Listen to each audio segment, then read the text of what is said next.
नमस्कार दोस्तों, चलिए जानते हैं हरियाणा की लगातार 50 खबरों के बारे में। आप हमें नीचे कमेंट में लिख कर बताइए कि आप इस वीडियो को कहां से देख रहे हैं। हरियाणा सीईटीपी नेटवर्क का विस्तार करेगा, 8 नए संयंत्र बनाए जाएंगे।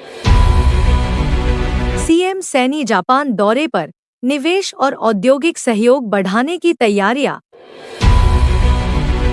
मंगरबानी में वन्य जीवन निगरानी के लिए 64 कैमरा ट्रैप लगाए जाएंगे।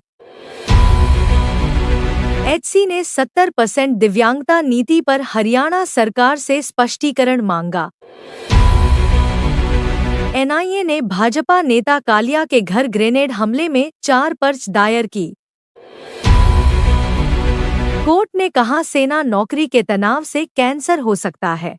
राजस्थान हरियाणा में मामला सुना गया। कांग्रेस विधायक हुड्डा ने सरकार पर एमएसपी और धान क्रय को लेकर हमला बोला। सीएम ने हर 15 दिन में ग्राम प्रकल्प समीक्षा की हिदायत दी। हरियाणा सरकार ने औद्योगिक अपशिष्ट प्रबंधन को सुधारने की योजना बनाई। मछली पालन को रोजगार विकल्प बनाने के लिए प्रयास जारी। हरियाणा ने औद्योगिक अपशिष्ट प्रबंधन के लिए 8 नए सीईटीपी लगाने की योजना बनाई है।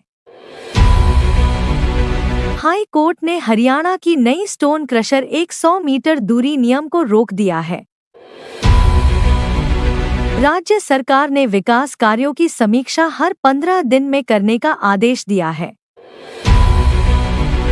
चलिए दोस्तों, अब जानते हैं हरियाणा की कुछ खास और बड़ी खबरों के बारे में विस्तार से। हरियाणा सरकार ने राज्य में बढ़ते औद्योगिक अपशिष्ट और जल प्रदूषण को नियंत्रित करने के लिए 8 नए common effluent treatment plants CETP स्थापित करने की योजना बनाई है। इन नए संयंत्रों की कुल क्षमता लगभग 146 एमएलडी निर्धारित की गई है, जिन्हें दिसंबर 2027 तक पूरा करने का लक्ष्य रखा गया है। यह परियोजना विशेष रूप से गुरुग्राम, फरीदाबाद, पानीपत और यमुनानगर जैसे औद्योगिक जिलों में लागू की जाएगी, जहां रासायनिक और वस्त्र उद्योगों से भारी मात्रा में अपशिष्ट निकलता है। वर्तमान में राज्य में 23 सीईटीपी संयंत्र कार्यरत हैं, जिनकी संयुक्त क्षमता 214.6 एमएलडी है, लेकिन इनमें से केवल 18 संयंत्रों पर OCEMS online continuous effluent monitoring system लगे हुए हैं। इन प्रणालियों की अनुपस्थिति के कारण कई स्थानों पर अपशिष्ट जल के निस्तारण में पारदर्शिता की कमी और निगरानी की सीमाएं सामने आई हैं।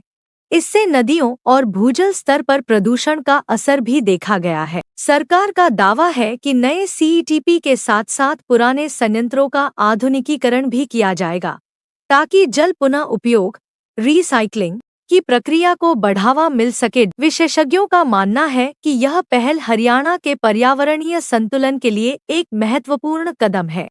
इससे न केवल उद्योगों की पर्यावरणीय अनुपालन क्षमता कंप्लायंस कैपेसिटी बढ़ेगी, बल्कि राज्य में स्वच्छ जल स्रोतों की सुरक्षा भी सुनिश्चित होगी। हालांकि इस परियोजना के सामने भूमि अधिग्रहण, वित्तीय निवेश और संचालन की स्थिरता जैसी बड़ी चुनौतियां भी हैं। सरकार ने आश्वासन दिया है कि निजी क्षेत्र और स्थानीय निकायों के सहयोग से इन बाधाओं को दूर किया जाएगा, ताकि प्रदूषण नियंत्रण के लक्ष्य को समय पर हासिल किया जा सके। हरियाणा के मुख्यमंत्री नायब सिंह सैनी 6 से 8 अक्टूबर के बीच जापान दौरे पर रहेंगे, जहां उनका मुख्य उद्देश्य हरियाणा को विदेशी निवेश के लिए एक आकर्षक गंतव्य के रूप में प्रस्तुत करना है। इस यात्रा के दौरान वे टोक्यो और ओसाका जैसे प्रमुख औद्योगिक शहरों में शीर्ष निवेशकों, उद्योगपतियों और सरकारी अधिकारियों से मुलाकात करेंगे। उनका एजेंडा साफ है: हरियाणा में तकनीकी सहयोग, विनिर्माण इकाइयों की स्थापना और रोजगार सृजन को नई दिशा देना। मुख्यमंत्री सैनी इस दौरे में जापानी कंपनियों को राज्य की नई औद्योगिक नीति मेक इन हरियाणा पहल और निवेश हेतु सरलीकृत नियमों की जानकारी देंगे। वे यह भी बताएंगे कि कैसे हरियाणा की भौगोलिक स्थिति, मजबूत अवसंरचना और कुशल मानव संसाधन विदेशी निवेशकों के लिए इसे एक रणनीतिक केंद्र बनाते हैं। इसके अतिरिक्त जापान इंटरनेशनल कोऑपरेशन एजेंसी (जिका) के प्रतिनिधियों के साथ भी बैठक प्रस्तावित है ताकि बुनियादी ढांचे और पर्यावरण अनुकूल औद्योगिक परियोजनाओं को गति मिल सके। यह दौरा हरियाणा के आर्थिक विकास की दिशा में एक महत्वपूर्ण कदम माना जा रहा है। विशेषज्ञों के अनुसार जापान के साथ बढ़ता सहयोग राज्य में उच्च तकनीक उद्योगों, ऑटोमोबाइल सेक्टर और हरित ऊर्जा परियोजनाओं को बढ़ावा देगा। सरकार को उम्मीद है कि इस दौरे से नए निवेश समझौते (MOU) होंगे, जिससे राज्य की औद्योगिक क्षमता और वैश्विक प्रतिस्पर्धा दोनों में उल्लेखनीय वृद्धि होगी।